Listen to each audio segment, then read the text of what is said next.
The Lakers and Warriors were at it again in Game 4, and they treated us to an epic finish that had intrigue, determination, guile, and ultimately, violent senselessness. LeBron James knew they simply had to stay resilient, knowing that they can outlast the Warriors' fragile mental state and grab hold of the game when presented with the opportunity. But none of that would have mattered had it not been for the surprising fourth quarter dominance of Lonnie Walker IV.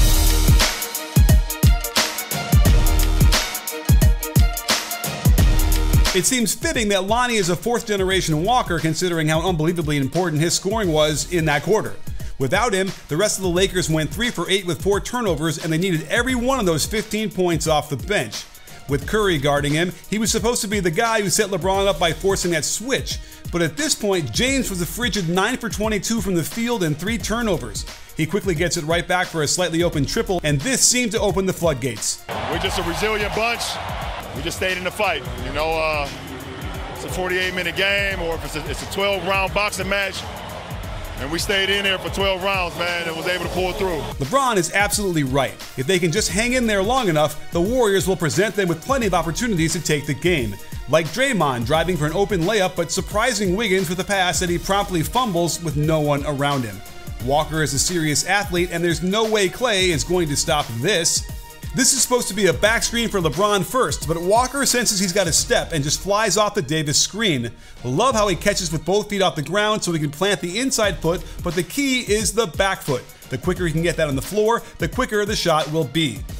On this possession, they tried to run that same pin down for Davis out of the left corner that had caused so many problems for the Warriors in this series.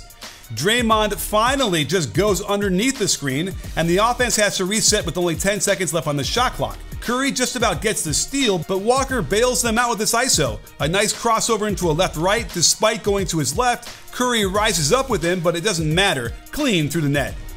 To show you how much they trusted him, rather than let LeBron try to force a switch of Curry, they let Walker run the pick and roll with LeBron as the ball screener. Wiggins is too afraid of James rolling that Walker finds an open seam into a wide open floater.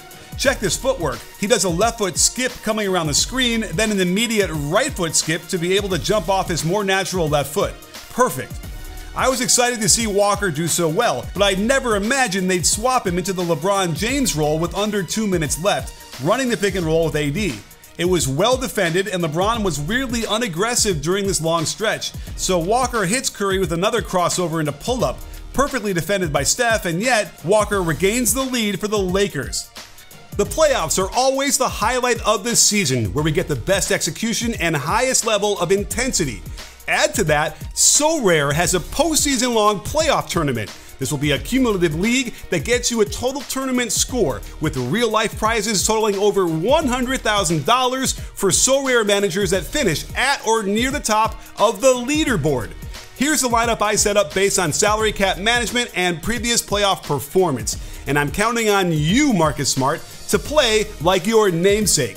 Each week, you can set a new lineup, accumulate points, then watch these guys perform outrageous feats of skill that can win you real-life prizes. Click on the link below, set your playoff lineups right now. Terms apply and game rules can be found at SoRare.com. Now, I'd like to explain why it felt like the Warriors were going to win this series, and it centers around what they unlocked starting in Game 2. I had done a video raving about Anthony Davis's defense, and early on it was like he was Bill Russell out there and the Warriors couldn't afford to shoot in the paint when he was around. But Steve Kerr figured out a way to basically make Davis unplayable on the defensive end. This is not me hating on the Lakers, I'm just trying to explain why the Warriors are one of a couple teams that the Lakers simply are not built to defeat. Remember, I'll never make a point without being able to back it up with video evidence, and I was able to pull no less than 26 possessions in Game 4 alone that show how problematic AD's defense is. By now, it's clear to everyone why AD has to step up on these ball screens or else run the risk of giving Curry wide open threes. That gives easy pocket passes to attack, and the Warriors are a great cutting team. With AD out above the three-point line, there isn't any rim protection, as LeBron needs to rotate over to Draymond, and Reeves is supposed to drop down here but is too afraid to leave Curry. The Warriors love running this pick and roll to the same side they're setting a pin down on for Klay. With AD needing to meet Curry at the three-point line, he's not in his customary spot in the lane where he would have prevented the slip by Draymond, and LeBron is a step late rotating. They methodically destroyed the Lakers' defense over and over, forcing AD to come up high. The lowest man is supposed to rotate over, but he starts so far away because he's guarding Klay. And Payton could have thrown it to a wide-open Thompson corner three if he wanted to.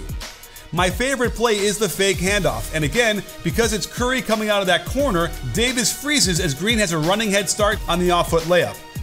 D'Lo does rotate early after Curry gets by Davis pretty easily. LeBron doesn't want to sink and fill off of Klay, and DiVincenzo's nice cut gets them 2 more points because Davis wasn't parked in the lane to ward off shots like he wants to be.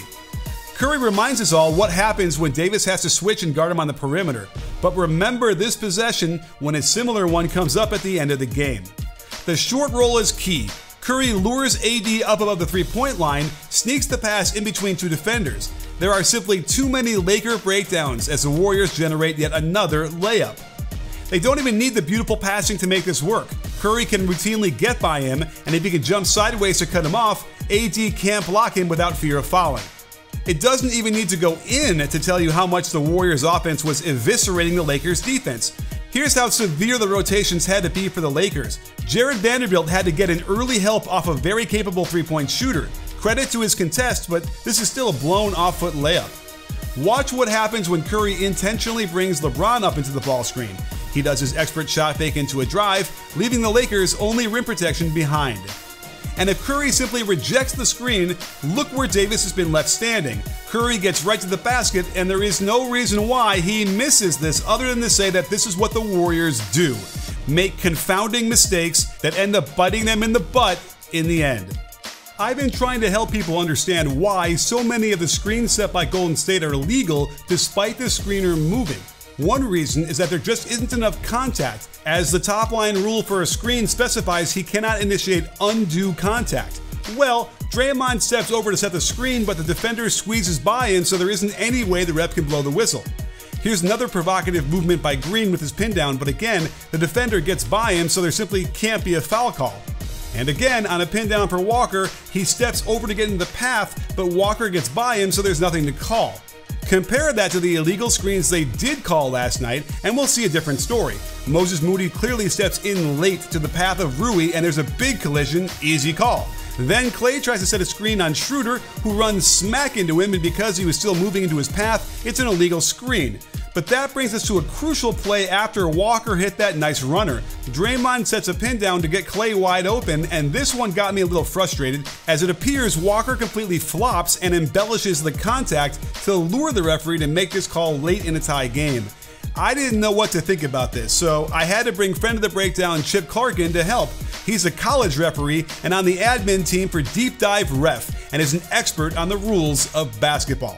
Well, Chip, thank you so much for being here. We need your help desperately because I'm not happy. I've been spending a lot of time trying to help people understand the nature of screens and what enough contact is to merit a whistle. Walk us through how the rule applies to a moving defender and a screener trying to get into his way. All right, so the complexity of this rule is it really boils down to this. The reason why this illegal screen foul was called is because by the time Draymond gets set in the path, he does not allow enough time and distance for the moving opponent to avoid contact. So Lonnie's coming at him. By the time Draymond sets that right foot in his path and establishes in his path and firms up there, that's great. That's a legal position, except for the fact that he does not even give a full stride or a full step to Lonnie to avoid contact. And so when contact occurs there, by rule, Draymond is responsible for it. I can't argue, especially the timing you're talking about. That right foot and Lonnie Walker's right foot kind of hit the same time. And then that next step is where the contact occurs. So it sounds like Draymond would have needed to have gotten that right foot down when Lonnie was probably still in the paint, right? He needed to have like a one and then another step before any contact for him to be legal. Because like we can't ignore the fact that a screen does have contact. Like there is going to be contact in a legal screen. Yep, absolutely. And in this particular situation, the rule applies where the speed of the moving opponent factors into this decision.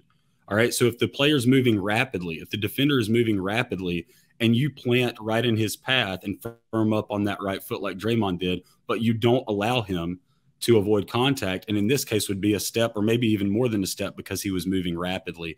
Speed of the defensive player, it says that in the rule, factors into this decision making. Here's my problem. Lonnie Walker is coming around that screen. Obviously, they don't want to stop Klay Thompson from getting an open jump shot. So his version of getting the contact is to take his left arm, put it across his body, his right arm outstretched too, and sort of hit Draymond with it.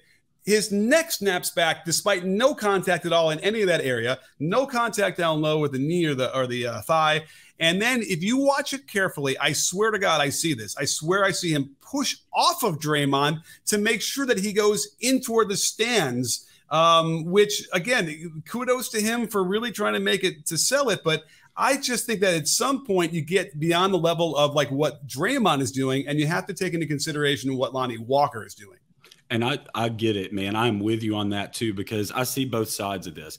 First of all, I have to say this before I get directly to that. This is a very complex play, especially in this situation, because the slot official has two actions to officiate coming right at him from different directions. He's got the catch and shoot with Klay, and he's not officiating for contact there, but the official does have to glance down to the feet on the catch to make sure that he is behind the three-point line. All right. And then on the catch, he turns his head to the center so that he can transfer his eyes back and forth between that screen and that catch. So the reason why this contact was called, in addition to what I've already said, is the fact that even with that, even with him extending those arms, putting them there and pushing off to embellish the contact, I'll say, the contact would have still occurred had he not done that, because Draymond extended into his path and didn't allow him time and distance to avoid contact. So that's where the ruling really, the nuts and bolts of it come in. But if I've said this once, I've said it a million times on Twitter. Anybody that's been following me has heard it. When it comes to flopping / embellishing on plays, the reason why we hate that in the game is because it not only does it make officials' decisions very difficult and really impedes our judgment in a lot of ways, because it's hard to tell whether or not it was legitimate illegal contact or incidental, and they flopped. But it also is one of those things where just because a player embellishes the contact does not mean that illegal contact does not occur. The problem is it makes people think that a foul either shouldn't be called because they shouldn't be rewarded for that, or it makes them think there was no illegal contact at all, which in many cases is false. Yeah, well, damn you and your reasonability, because I understand it. I'm not. I'm willing to accept it, I guess, and understand all those things and mix it in my mind and say, okay, fine, that should be a foul on Draymond. Well, thanks so much, Chip, for coming on and breaking this stuff down and really explaining it the way we need it to be explained. Looking forward to interacting more on Twitter with you during these games and just solving some more of these crises as they come up. Excellent, man. Thanks again for having me, Coach Nick. I appreciate it. Another thing Kerr might have unlocked is this lineup that forces Davis to guard Wiggins. However, he got so confused on the way down after LeBron couldn't capitalize over Curry that he doesn't know who to guard. And this directly causes the scramble that leads to a wide open corner three for Klay and a three-point lead. After I showed how well their offense worked bringing AD up in the pick and roll, I couldn't understand why they let him off the hook hanging out in the weak side corner as Klay is trying to force a contested three when they're only down by one. Here comes the hunting of Steph by LeBron. A solution would be to have Moody quickly switch with him here so he can present LeBron a quicker, stronger defender. Instead, Curry has to deal with a guy who outweighs him by 60 pounds. He doesn't get any support, but almost stops him had he not butted heads during the drive. While the Lakers didn't have their customary gigantic free throw attempt disparity, they were able to win this game by becoming one of only 11 teams all time that hit at least 20 free throws without a miss in a playoff game. The Warriors remembered what got them here, and they again show why Davis is just a bad fit defensively for the high pick and roll with Curry, as he easily gets by him and finishes with a little running layup. Here's why the game was won by the Lakers. They forced LeBron and AD to be part of the pick and roll out top, and AD gets about as high as he'd ever been to stop the instant drive. But Curry just drops the dribble behind him. He's able to get it back and into the same ISO, but he pulls out a Dirk leg fadeaway from 18 feet with Davis almost blocking the shot. It was about an inch from going in, so maybe it was a decent look, and the rebound finds its way back to Curry. What's interesting is that starting out with AD on Curry means there's no movement to get the pick and roll and into an attack. I just can't help but feel like this is a bad decision. But he's the greatest shooter ever, and you live with it. They've got one last shot, and they choose an oldie but a goodie, the hammer play, which used to work like a charm for the Spurs back before everyone and their mother started running it, as you'd have a flare screen on a weak side and a baseline drive to skip it to the corner. Watch how LeBron sniffs this out and calls for AD to switch, who quickly takes away the pass. Draymond foolishly leaves his feet, and what's supposed to happen on a switch here is that Wiggins slips to the basket for a layup. He doesn't do this. Maybe Draymond could have lobbed it to the wing area for Klay to run after it, but that's about it until they get one last gasp by forcing a jump ball despite Andrew Wiggins being out of bounds. Refs missed that one, but in the jump ball, Curry comes up with it. The Warriors still have a timeout left, but he just throws it out of bounds. Of course he does, because that's what this team does over and over again, and give the Lakers credit for capitalizing on mistake after mistake to overcome being outscored from the three-point line at enough of a rate that should also guarantee a Warriors win. There hasn't been a lot of evidence for this Warriors team to suddenly eliminate making these plays. So, expect the Lakers to move on to the Western Conference Finals.